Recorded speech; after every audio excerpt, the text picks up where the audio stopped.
আজকে বলছি অনুপমা নাম নিয়ে বাংলায় যে চলচ্চিত্র হয়েছিল, মুক্তি পেয়েছিল 1954 সালে, সেই ছবিটির কথা। এই জনপ্রিয় বাংলা ছবিটি পরিচালনা করেছিলেন অগ্রদূত। এই চলচ্চিত্র এমপি প্রোডাকশনস ব্যানারে মুক্তি পেয়েছিল। সঙ্গীত পরিচালনা করেছিলেন অনুপম ঘটক। মুখ্য চরিত্রে অভিনয় করেছিলেন উত্তম কুমার, সাবিত্রী চট্টোপাধ্যায়, অনুভা গুপ্তা, অনুপ কুমার, জহর গাঙ্গুলি এবং বিকাশ রায়। ছোট্ট চরিত্রে অভিনয় করেছিলেন নীতিশ মুখোপাধ্যায়। সুশীল জানার রচিত সূর্যগ্রাস অবলম্বনে এই চলচ্চিত্রটি নির্মাণ করা হয়েছিল। গতানুগতিক বাংলা ছবি নয়, সম্পূর্ণ অন্য রকম একটি ছবি।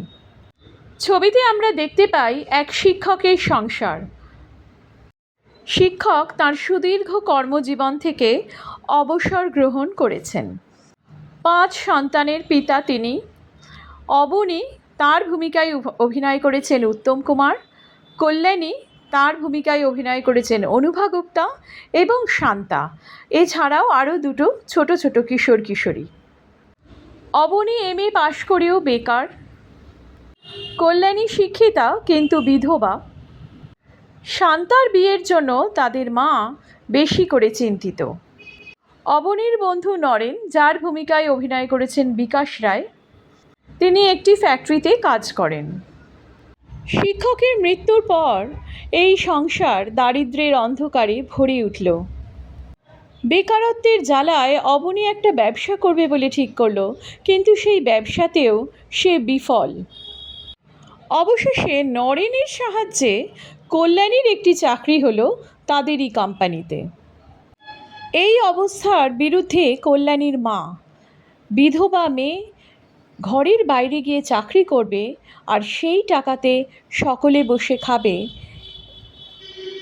এটা তিনি কিছুতেই মেনে নিতে পারলেন না। অনেক কষ্ট করে অবনী যখন তার মাকে মানালেন যে কল্যাণী যাবে চাকরি করতে, তখন একটার পর একটা শর্ত আরোপ করে কল্যাণীতে চাকরিতে পাঠালেন তার মা।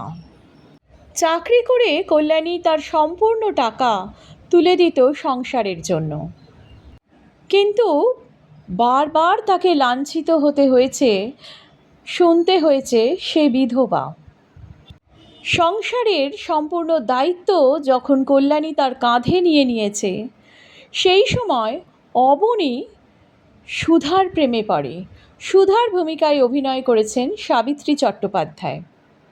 তার বাবা মাইমা ঠিক করেছেন সুধাকে বিয়ে দিয়ে দেবেন এক অন্য ব্যক্তির সাথে, যিনি বেশ অসুস্থ। সেই বিয়েতে সুধা রাজি নয়। নিরুপায় অবনী তখন কী করবে ভেবে না পেয়ে সুধাকে নিয়ে তার বাড়িতেই চলে আসে। কল্যাণীর সংসারে আরও এক সদস্যের যোগ হলো। কল্যাণী হাসি মুখে সুধাকে বরণ করে নিলেন। নরেন সুধার প্রতি দুর্বল ছিলেন এবং ঠিক করলেন সুধাকে বিবাহ করবেন।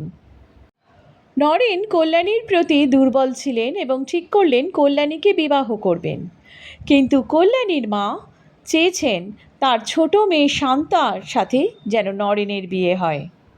শান্তারও মনে মনে তাই ইচ্ছে, এবং এই কারণে ধীরে ধীরে তার দাদা অবনীর মনে কল্যাণীর সম্পর্কে নানা ভুলভাল তথ্য দিতে শুরু করলেন শান্তা। করুণাময়ী ব্যক্তিত্বময়ী কল্যাণীর বিরুদ্ধে চলল ষড়যন্ত্র। শুধুমাত্র অবনীকে বলেই সে তুষ্ট হলো না, সে বলতে থাকলো নরেনকেও। প্রথমে শান্তার কথা নরেন বিশ্বাস করেনি, কিন্তু ধীরে ধীরে অবস্থা এমন জায়গায় পৌঁছে গেল যে নরেনও একটা সময় বিশ্বাস করতে থাকলো শান্তার কথা। এই ছবিতে বেশ ভালোভাবে পরিচালক দেখিয়েছেন সেই সময় কীরকম করে কোম্পানি ফ্যাক্টরিগুলোতে লক আউট হতো, ট্রেড ইউনিয়ন, সেই সমস্যাগুলো এই ছবিতে বেশ স্পষ্টভাবে দেখিয়েছেন পরিচালক। মালিক পক্ষ এবং শ্রমিক পক্ষ, দুই পক্ষের রাজনীতিতে কীভাবে শিকার হতে হলো কল্যাণীকে। কল্যাণীকে সকলেই ভুল বুঝতে শুরু করলো, কিন্তু তবুও কল্যাণী তার নৈতিকতাকে কখনোই বিসর্জন দেয়নি।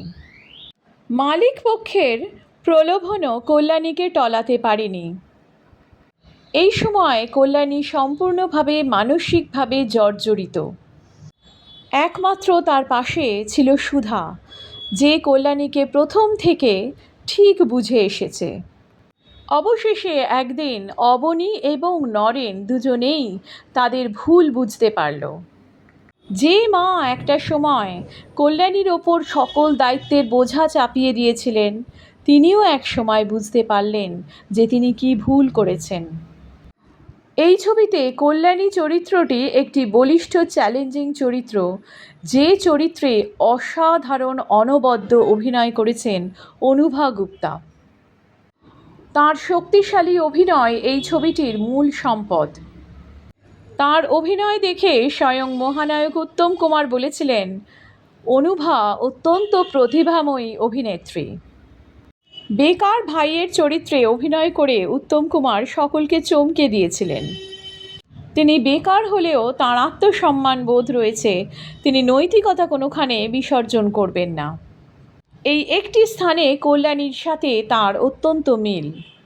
মনে দাগ কাটার মতো অভিনয় করেছেন সাবিত্রী চট্টোপাধ্যায় এবং বিকাশ রায়। অনুভা গুপ্তা এবং সাবিত্রীর লিপে কিছু অসাধারণ ডায়ালগ রয়েছে। সেই ডায়ালগ অর্থাৎ সংলাপও এই ছবির এক মূল্যবান সম্পদ।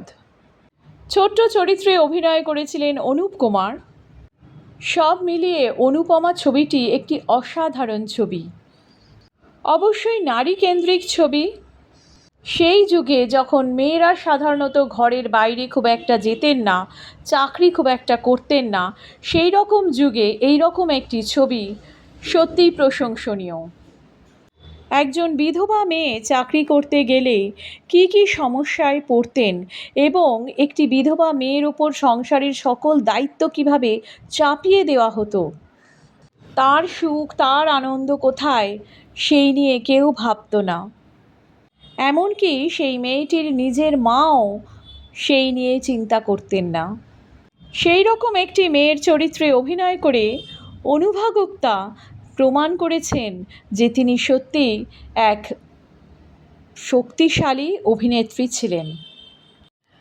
যারা চলচ্চিত্র দেখতে ভালোবাসেন তাদের জন্য এই ছবিটি অবশ্যই একটি দেখার মতো ছবি।